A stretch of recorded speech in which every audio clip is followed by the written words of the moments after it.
Sa Lapu-Lapu City, tattoo artist ug nagpailang political critic. Mitahan human nalutsan og duha ka warrants sa cyberlibel. Ani ang report.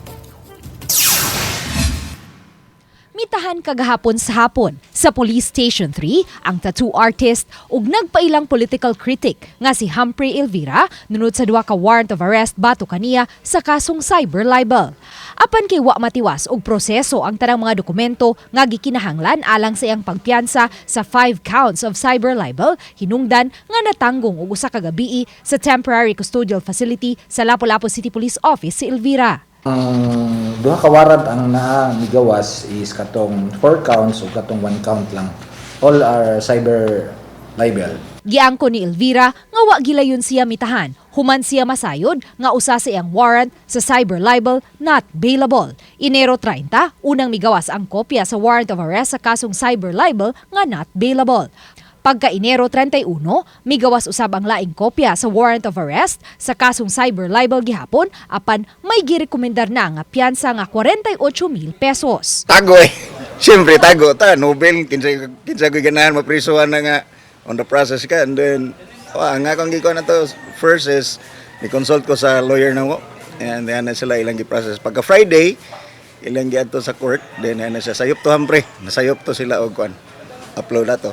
So nahatag na sa putag consideration. Apan gitataw ni Elvira nga bisan pa man niini, wa kini makapabugnaw sa iyang tinguha.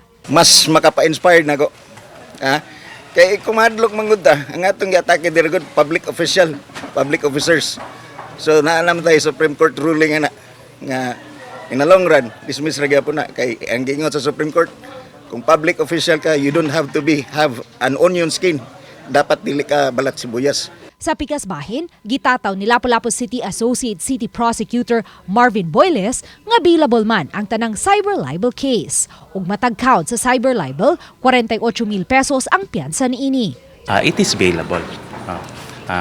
In fact, our resolution, the resolution of our office, recommended a bail on Lakuan. But then again, that is a order by the court. Then I think the question is appropriate for the court.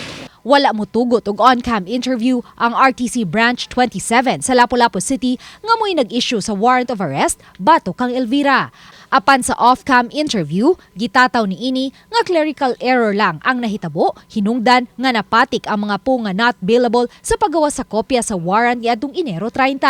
Hinuon, dali ra usab dayon nila kining nakurhian ug ipagawas dayon ang kopya sa warrant of arrest nga nagpatik sa girekomendar nga piyansa nga 48,000 pesos. Apan tungod sa system sa e-warrant, wa ma-specify nga tag 48,000 pesos ang piyansa sa matag count sa cyberlibel. Misumada tanan sa 5 counts ang cyberlibel sa warrant nga migawas batok kang Elvira. Samtang kini ang tubag ni Lapu-Lapu City Mayor Junard Ahong Chan dihang gikuhaan sa iyang habig. Sa 5 counts sa cyberlibel nga migawas batok kang Elvira, upat ni ini si Chan ang reklamante. Anybody can criticize, and sa ako nagingon, dawaton ako, but it's a constructive criticism. Ayaw lang ng mga fake nga news just to get attention to the public. Uban ni Marlon Malgazo, Luan Merondina, Balitang Bisdak.